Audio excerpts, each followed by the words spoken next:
Hello everyone, join me today for a 20-minute after ski stretch. We are going to be focusing on our hips, hamstrings, quads and the lower back. Alright, so let's start seated. Bring your palms facing up, thumbs and index fingers touching. We'll close our eyes and simply take 3 big breaths. Breathing in through the nostrils, breathing out through the mouth. Let's try this 2 more times. Breathing in through the nostrils, breathing out through the mouth. Last one.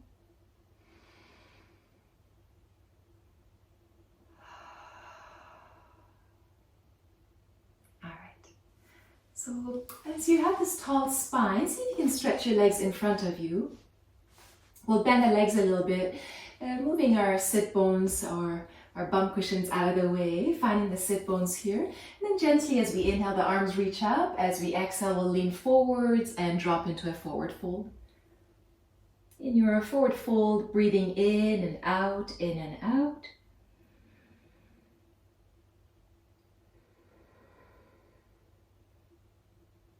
Bringing attention to your breath. In yoga, there's a breath called Ujjayi breath, and in English it means victorious breath. It has a sound to it. You can imagine you are on a snowy mountain, skiing, breathing in, breathing out, mimicking the sound of wind.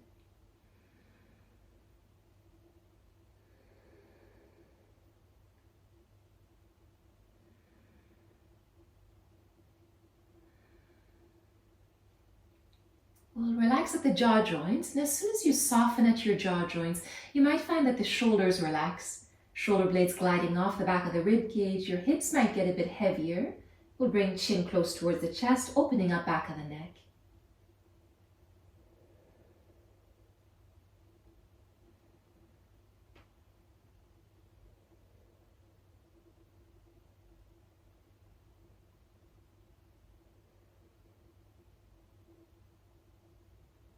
On our next inhale, we'll slowly push earth away, coming all the way back up to seated. We'll bend the right leg, allowing the right knee to fall open towards the right. You can bring the sole of the right foot into your inner left thigh. Facing your straight leg or the left leg, we'll keep a little bend in the knee joint. As we inhale, reaching the arms up.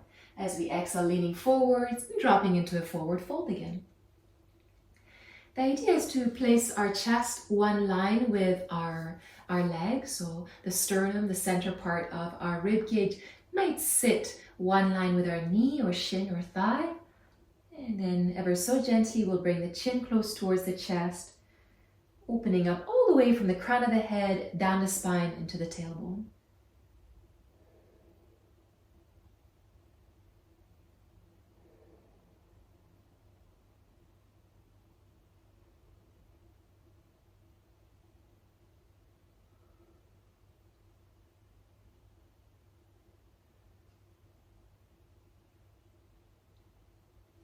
From here, we'll have the palms face the floor, pushing earth away, coming all the way back up to seated. We'll see if we can bend this straight leg and place it in front of the back leg. So the left shin is in front of our right shin. You can place your hands on the floor if that's possible. Maybe fingertips touch the ground, maybe palms sit onto the ground, and then slowly we'll come into a forward fold. So again, as you come into your forward fold, sometimes the hips lift off the floor, the buttocks lift off the floor. See if you can press your hips into the ground, ever so gently, making the pelvis a little bit heavier. Both legs are bent, they're crossed in front of you. Your right shin is closest to your hip, and your left shin is in front of the right shin. You have your palms or fingertips on the floor, and you're gently rounding into a forward fold. You might feel a juicy opening in your left glutes, the left side of the pelvis, down into the left side of the lower back. Here we're going to rock ourselves from side to side, just ever so gently coming out of the pose, vertebra by vertebra, stacking the spine on top of each other until we come back up to seated. You can stretch your legs in front of you. Place the hands beside or behind us, bending, tapping the legs, rocking our feet from side to side, side to side. We'll try the other side. We'll bend the left leg, allow the left knee to fall open towards the left. Bring the sole of the left foot into your right thigh. As we inhale, the arms might reach up. As we exhale, leaning forwards and into a forward fold. You might have a tendency to lift your left hip off the floor, or your left pelvis, left side of the pelvis might peel off the floor. See if you can press all the way from your right heel up your leg into your right hip, into the left hip. 3 points of contact onto the ground, the back of the right heel, and 2 sides of the pelvis. Your sit bones are pressing into the ground.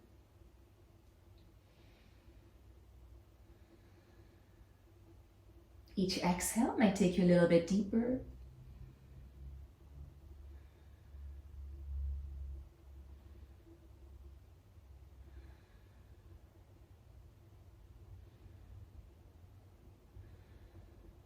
On our next inhale, once again, we'll ever so gently push earth away and come back up to seated.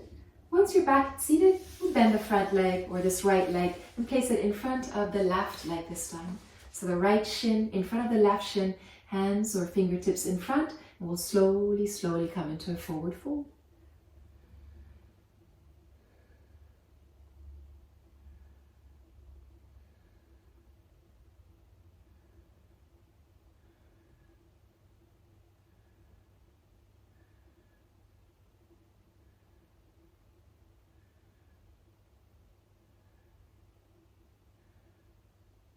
Upon our next inhale, we'll slowly push earth away, coming all the way back up to seated.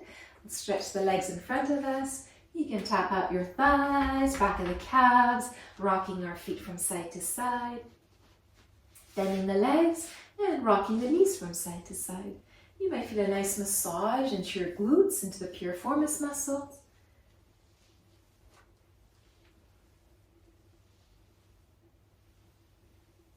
So this last forward fold is bring the soles of the feet close together. The soles of the feet will meet. We'll sit nice and tall. You might like to rock on your sit bones and then ever so gently coming into a forward fold. As you come into your forward fold, your hips might start ever so gently stepping back, or your hips might actually start stepping forwards towards your heels, depending if you like to make a triangular shape with the legs, or if you prefer more of a diamond shape with your legs. Once you find that ideal posture, the ideal shape for the legs, you can drop a little bit closer, surrender a little bit more to the ground beneath you. Just the same way you would surrender to the slopes, to snow. Again, big breath in through the nostrils and big breath out through the mouth.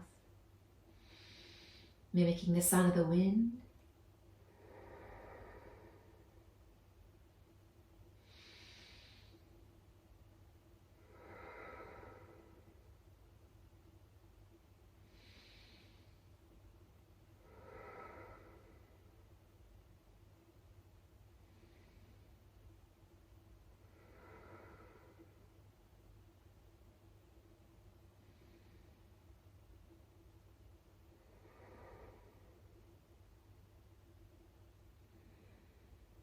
On our next inhale, we'll ever so gently push earth away, coming back up into a seated position. You can help your legs come back home to center. We'll stretch the legs away. A bit of tapping might feel nice. And then we'll find our way into all fours position. Now you might decide to cross your legs and come into all fours. You might decide to place your feet to one side and come into all fours, but find your own way into all fours. Once you're in your all fours position, we'll rock our hips from side to side, side to side. We'll soften at the elbows, at the wrists. Coming back to center, going to round our spine into cat. Arch our back into cow. Softening at the elbows.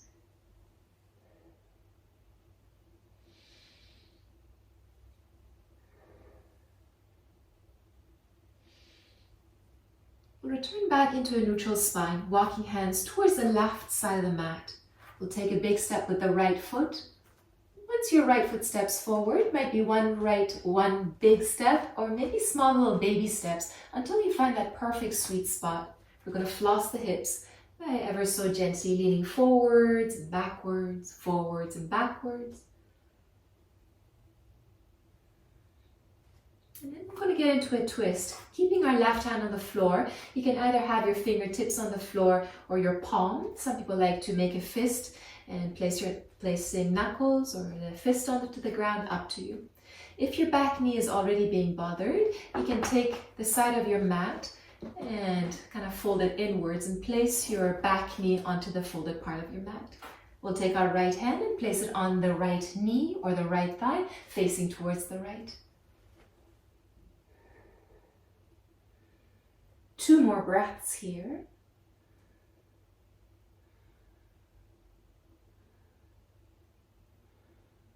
Ever so gently returning back home to center. We'll place the hands back down. If you have folded your mat, you can unfold it, and then we'll step the hands back. At this time, your right leg might straighten. So just notice if the right leg straightens, the right toes might point up towards the sky above. You can place your hands on either side of the right leg. You might decide to place your hands onto the left side of the right leg. You can wave hello or goodbye with the right foot. You might decide to rock your hips from side to side, side to side. If you prefer to stay still, we have 2 more breaths to go.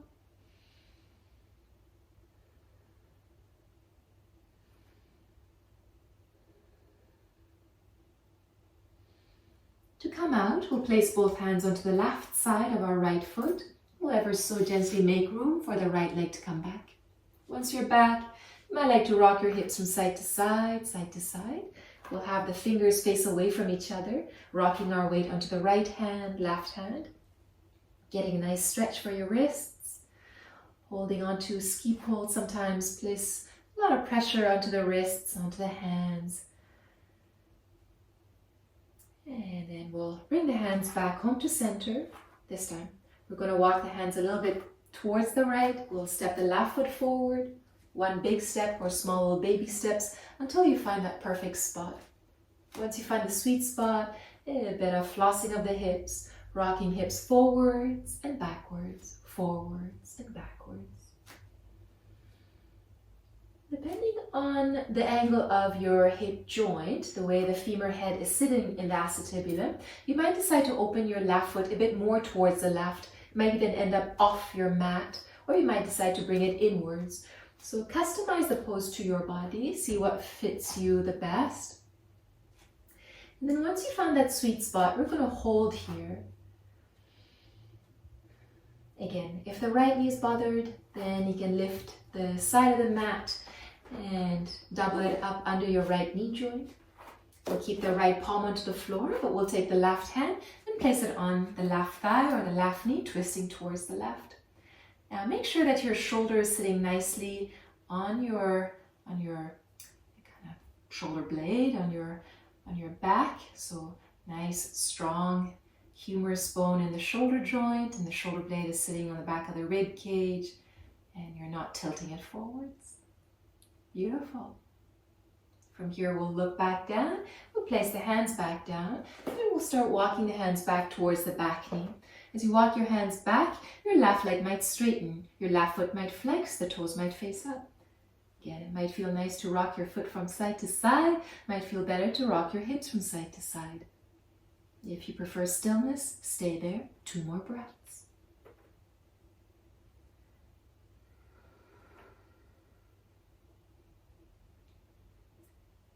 The easiest way for me to come out is to walk the hands a bit more towards the right, making room for this left leg to bend and return back home. We'll place the hands back onto the mat, unfolding the mat and returning back into all fours. In all fours position, this time we'll open the knees a little bit wider than our hips, maybe shoulder distance apart. We'll bring the big toes to meet and gently we'll move the hips back and fall into child's pose. In your child's pose, you might like to bend at the elbows, placing palms on top of each other, your forehead on the top hand, and relaxing here. Notice how the belly, breathing in, expands, and how the belly, breathing out, retracts.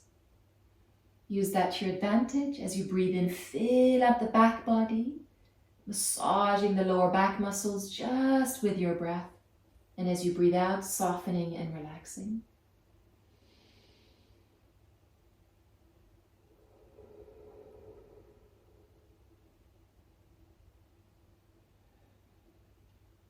welcoming the quiet, seductive sound of the mountains when you're alone with snow, going down a snowy slope in nature with trees and mountains and valleys.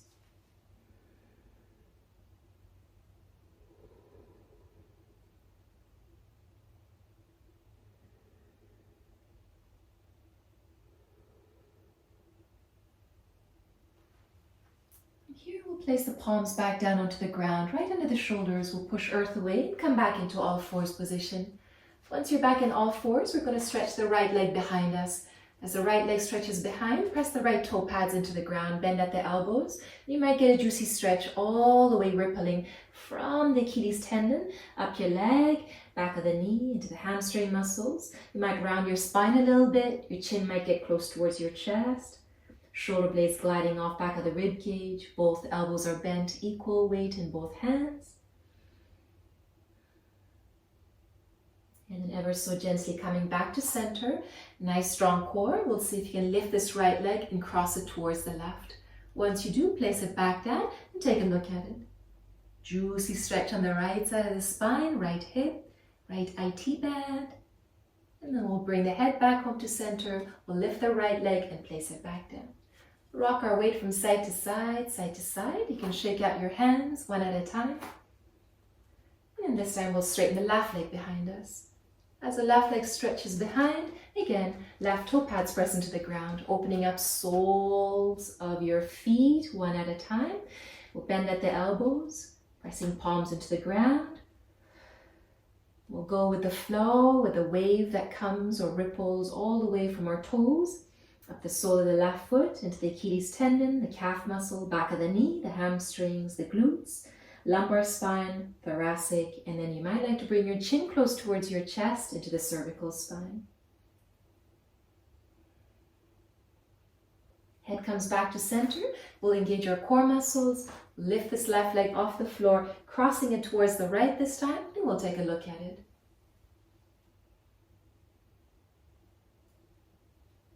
Head comes back home to center. We'll lift the left leg, placing it back down. Once you're back home, we're going to bring the legs a little bit closer, keeping the tops of your feet on the floor, the nail part of your toes on the floor. We'll walk the hands back and you might find your way into hero pose, sitting on your heels. We have 2 breaths here, opening up front of our ankles. Again, your feet might have been in ski boots all day.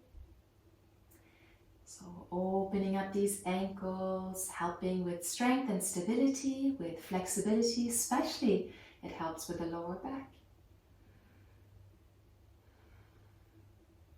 Slide the hands back down onto the floor. This time we'll place our toe pads onto the ground. Once your toe pads find the floor, we'll walk the hands back.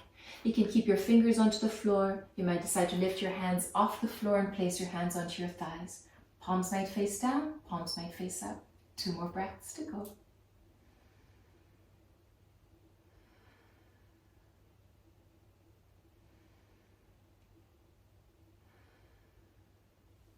Ever so gently sliding the hands back down. Once the palms touch the floor, we'll tap out our feet. From here, you can place your feet to one side, gently have the hips back down onto the ground, and stretch your legs in front of you. Once your legs stretch, we'll gently lean back and drop into our back in Shavasana or corpse pose. In corpse pose, we're here for 3 breaths. Nice big inhale through the nostrils. Exhale through the mouth. Mimic the sound of the mountains.